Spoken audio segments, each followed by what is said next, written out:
Welcome to the Occupational Safety Leadership Podcast, episode number 45. In today's episode, we're going to sit down and talk about employee participation in process safety management. This is a pretty short one, but it's a very important one. I think this is probably one of the keys to process safety management because employees are the experts. They know the process. They know the faults. They know when the motor is going to burn up. They really have a lot of this knowledge that's out there.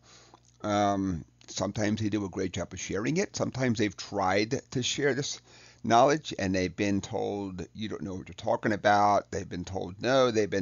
So there's varying degrees of participation when it comes to how open people want to be with the process. So let's go through a couple of the steps. So process safety management found in on the OSHA regs 29 CFR 1910.119. Employee participation is a really short section, just a couple of sentences, but basically it says employers will consult employees and representatives on the conduct and development of process hazard analysis and the other elements of process safety management. So basically they're saying get input on all 14 sections. They're not saying, oh, just kind of talk to them a little bit about things.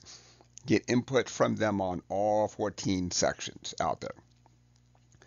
A little bit farther down, it says employers shall provide employees access to process hazard analysis and all other information. So you might be looking at a legacy process that's already been done, it's already in place. You could be looking at one that's coming online.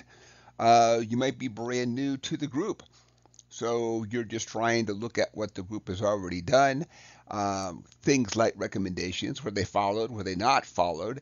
And regardless of if they were followed or not, there's got to be a reason why out there. There just can't be, hey, thanks a lot for writing these things down, but maybe we'll take it and maybe we won't. There has to be a reason why why these recommendations were taken or they weren't taken in.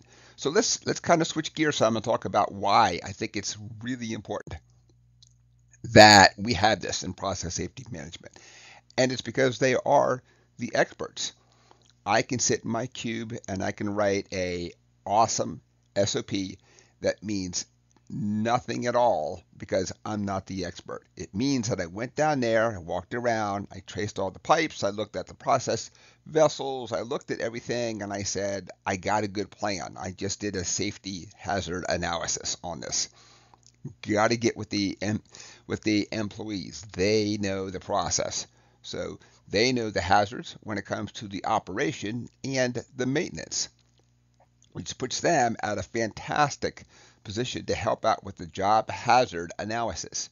Do a step by step and go back and say, have we minimized and hopefully eliminated any form of a hazard in every step that we're doing as part of these SOPs. Some people will call them a risk assessment. There's lots of different names, but what we're looking for is how are we going to operate the process out there. They also know the failure modes. They can tell you when there's going to be a gasket that has to be changed out. There's a leaking fitting, a pump or a motor sounds different, and that doesn't always mean that it's going to die. But they kind of know these things from operating the process. So they can kind of say, oh, I've heard that sound in the motor before. History has told me that at some point we had to order a motor and swap it out in a month or two. So they have a lot of this knowledge. One of the problems is that you literally can't write down every bit of knowledge that every person has. That's why it's super important to get input from these guys. So they are also the ones who should be writing these procedures. So I can write an awesome one. I'm not the one operating it. I'm not the guy doing the maintenance on it.